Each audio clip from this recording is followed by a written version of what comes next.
गुड्डू जयपुर के पास ही एक गांव में अपनी बूढ़ी माँ के साथ रहता था। वो छोटी छोटी मूर्तियां और खिलौने बेचकर अपना घर चलाता था।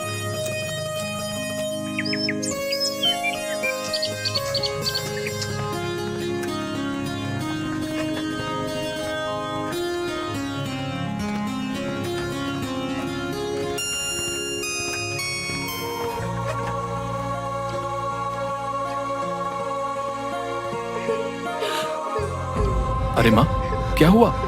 तुम रो क्यों रही हो? बेटा, वो जमींदार आया था। तुम्हारे बाबा ने उससे कुछ 50,000 रुपए कर्जा लिया था।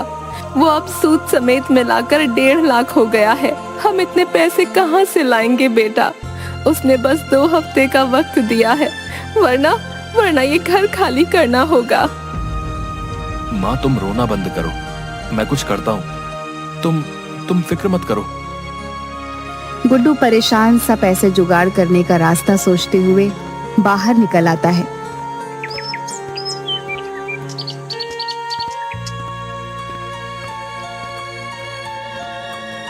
तभी घूमते हुए उसकी नजर एक बड़े से पोस्टर पर पड़ती है। 10 दिन बाद जयपुर शहर में मूर्तियों का एक एग्जीबिशन होने वाला था। उसे एक उम्मीद की किरण नजर आई।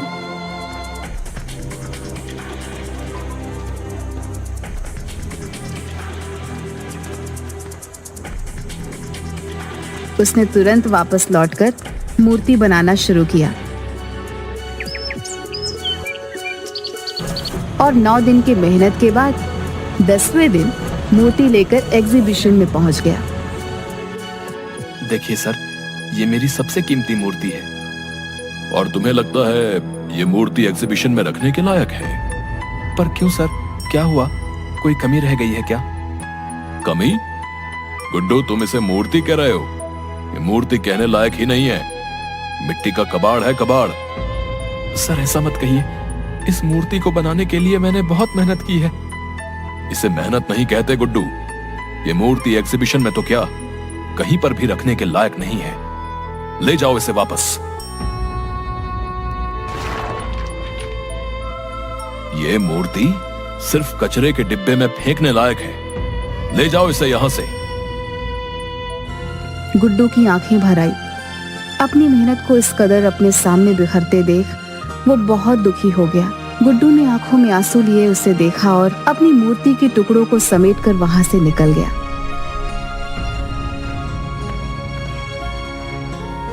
उसके जाने के बाद करण शिंदे खुद से ही बात करने लगता है। सपने हैसियत देखकर पूरे किए जाते हैं, और तुम्हारी इतनी हैसियत नहीं कि तुम इस एग्जीबिशन में अपनी मूर्ति रखो, समझे? चाहे कितनी ही खूबसूरत मूर्ति बना लो, गरीबी तुम्हें कभी ऊंचा उठने ही नहीं देगी, और मुझसे आगे तो तुम कभी नहीं निकल सकते। गुड्डू रोता हुआ बाहर चला जाता है और सोचने लगता है कि अब वो क्या करे। वो माँ से वादा करके आया था, वो पूरे पैसे लेकर आएगा। अब वो माँ को क्या जवाब देगा?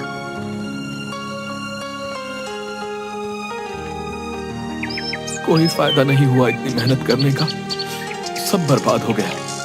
मेरी महीनों की मेहनत बिखर गई। वो उस टूटी हुई मूर्ति को गुस्से से वहीं पर फेंक देता है और वहां से आगे बढ़ जाता है। पर कुछ दूर जाने के बाद ही वो वापस पलट कर देखता है। उसे अपनी मूर्ति से बहुत प्यार है, जैसे उसका ही हिस्सा हो। वो ऐसे कैसे उसे फेंक सकता है? चाहे जो भी हो, चाहे मैं कितनी ही बार असफल रहूं, पर मेरी मूर्तियां मैं नहीं फेंक सकता। एक दिन यही मुझे कामयाब बनाएंगी। हाँ। गुड्डू ऐसे ही उस मूर्ति को लेकर वहां से निकल जाता है।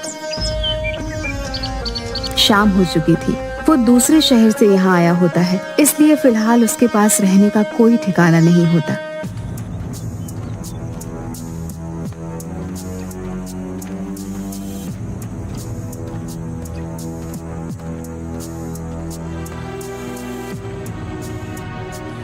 गुड्डू बहुत थक गया होता है, इसलिए वहीं बेंच पर पीठ लगाकर एक झपकी लेने लगता है। गुड्डू काफी देर तक सोता रहता है और फिर अचानक एक आवाज के साथ उठता है, कौन है? पर वहां कोई होता ही नहीं। अचानक गुड्डू की आंखें हैरान से बड़ी हो जाती हैं जब वह अपने सामने अपनी मूर्ति को देखता है। ये मूर्ति तो टूट गई थी, ये वापस ठीक कैसे हो गई? वो मूर्ति के पास जाता है और उसे छूकर देखने लगता है। ये तो सच में पूरी हो गई, पर ये हुआ कैसे? ये तो पूरी टूट गई थी। गुड्डू अच्छे से ऊपर से नीचे तक, आगे से पीछे घूमकर उस मूर्ति को देखता है और फिर अचानक खुशी से उसकी आंखें चमक जाती है। ये तो चमत्कार हो गया, मेरी मूर्ति ठीक हो गई, मेरी मूर्ति। गुड्डू खुश होते हुए उस मूर्ति को गले से लगा लेता है। कोई बात नहीं, अगर इस बार मैं सफल नहीं हुआ, पर तुम ठीक हो, ये मेरे लिए बहुत बड़ी बात है। वैसे भी शहर में मैं किसी को नहीं जानता, तो आज यहाँ रुक जाता हूँ, सुबह होते ही चला जाऊंगा। गुड्डू उस मूर्ति को एक पेड़ के नीचे खड़ा करके एक दुकान पर कुछ खाने के लिए लेने चला जाता है और थोड़ी देर बाद जब वो वापस आता है तो हैरान रह जाता है। मेरी मूर्ति कहाँ गई? यही तो थी मेरी मूर्ति, मेरी मूर्ति। गुड्डू वहीं खाने का सामान रख आसपास मूर्ति को ढूंढने लगता है और आसपास देखते हुए उसकी नजर पार्क के गेट पर चली जाती है, जहां मूर्ति के पास एक औरत खड़ी होती है जो ध्यान से मूर्ति को देख रही होती है।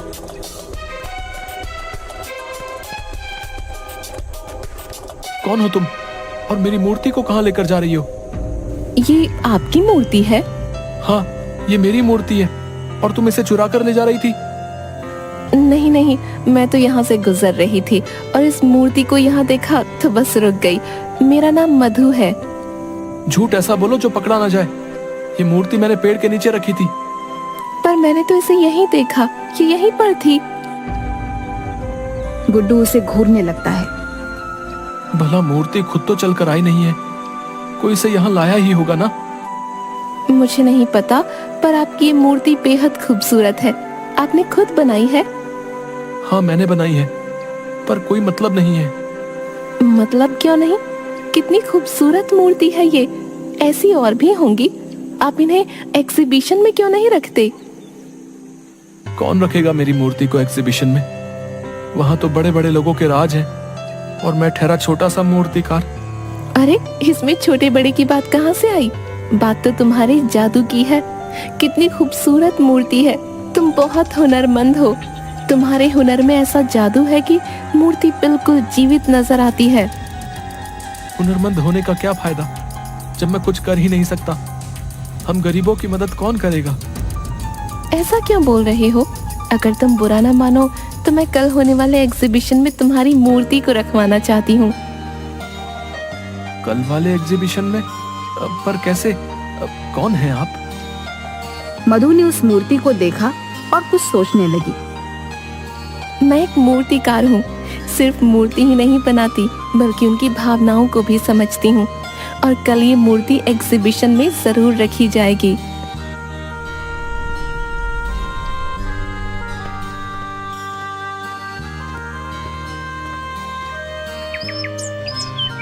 अगले दिन एग्जीबिशन में गुड्डू की मूर्ति भी रखवाई जाती है, पर किसी को गुड्डू का नाम नहीं पता होता, क्योंकि ये पहली बार हुआ था जब गुड्डू की कोई मूर्ति एग्जीबिशन में रखी गई है। गुड्डू खुश होकर देख रहा था।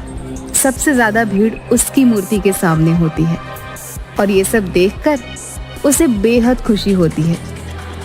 करण शिंदे ये सब देखकर उसके पास आता है।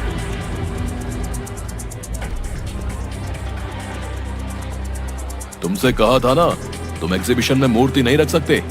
फिर किसने रखवाई ये मूर्ति? आपने तो तोड़ ही दी थी, और शायद आज मेरा यहाँ आना लिखा था। मेरी मूर्ति ठीक भी हो गई और मधु जी ने मेरी मूर्ति एग्जीबिशन में रखवा भी दी। मधु? ये कौन है? एक मूर्तिकार है, यहाँ एग्जीबिशन में है वो। शायद उनकी मूर्तियां भी हैं। यहाँ मधु नाम की कोई मूर्तिकारा नहीं है और ना ही उसकी कोई मूर्ति है। गुड्डू उसकी बात सुन हैरान रह जाता है। वो इधर उधर देखता है पर मधु उसे कहीं नहीं दिखती। वो सारी मूर्तियों को भी देखता है पर उसे कहीं पर भी मधु की मूर्ति नहीं मिलती। ये सब क्या हो रहा है? मधु नाम की कोई इंसान नहीं। फिर वो कौन थी जो कल मुझे मिली थी, जिसने मेरी मूर्ति यहाँ प्रदर्शनी में रखवाई? गुड्डू परेशान सा यहाँ वहां देख रहा था। तभी अचानक उसकी नजर अपनी मूर्ति पर चली गई। मूर्ति का मुस्कुराता हुआ चेहरा देख गुड्डू को याद आने लगा। अचानक उसकी टूटी हुई मूर्ति का जादुई तरीके से ठीक हो जाना, फिर मधु का उससे मिलना, मूर्ति का प्रदर्शनी में आना और अब मधु का गायब हो जाना। उसे याद आता है कि मूर्ति कल अपने आप पार्क के गेट के पास पहुंच गई थी। गुड्डू सारी कड़ियां जोड़ता है और उसे एहसास होता है कि उसकी मूर्ति तिलिस्मी हो गई थी। शायद ये उसकी मेहनत और लगन का नतीजा था। इसका मतलब ये सब मेरी मूर्ति ने किया है। ये तो चमत्कार है। गुड्डू खुश हो जाता है। इतनी में एक आदमी उसके पास आता है। सुनिए, मेरा नाम यश पाटिल है। मुझे आपकी मूर्ति बेहद पसंद आई है। माफ कीजिएगा, ये मूर्ति बेचने के लिए नहीं है। ओह, तो क्या आप मेरे लिए ऐसी ही कोई खूबसूरत मूर्ति बना देंगे? हैं? मेरी पत्नी को मूर्तियों का बहुत शौक है जी। मैं आपको मुंह मांगी कीमत देने को तैयार हूँ। प्लीज मना मत कीजिएगा। हाँ जरूर, मैं आपके लिए मूर्ति बना दूंगा। गुड्डू को वहाँ कई लोग उस मूर्ति की कीमत लगाने को बोलते हैं पर गुड्डू नहीं बताता। तो वहाँ खड़े कई लोगों ने खुद उसे मूर्ति बनाने को कहा था और मुंह मांगी कीमत में खरीदने को भी। गुड्डू ने खुश होकर सबको हाँ बोल दिया था और प्रदर्शनी खत्म करके बाहर आता है। तो वहाँ दो आदमी पहले से ही उसका इंतजार कर रहे थे। सर, हमने आज प्रदर्शनी में आपकी मूर्ति देखी पर आपने कहा वो बेचने के लिए नहीं है। अगले महीने एक स्कल्पचर एग्जीबिशन होने वाला है। क्या आप उसके लिए मूर्ति बना सकते हैं? सर प्लीज मना मत कीजिएगा। जी जरूर, मैं ये काम जरूर करूंगा।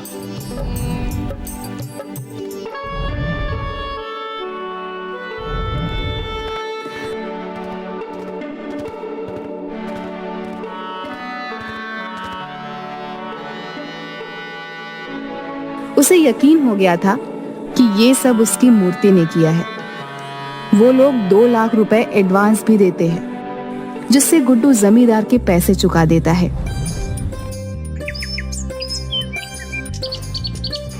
गुड्डू की बनाई मूर्ति इस एग्जीबिशन में सबसे महंगी बिकी और गुड्डू जानता था इस कामयाबी में उसकी जादुई तिलिस्मी मूर्ति का हाथ है, जिसकी वजह से वह इतना आगे बढ़ पाया है।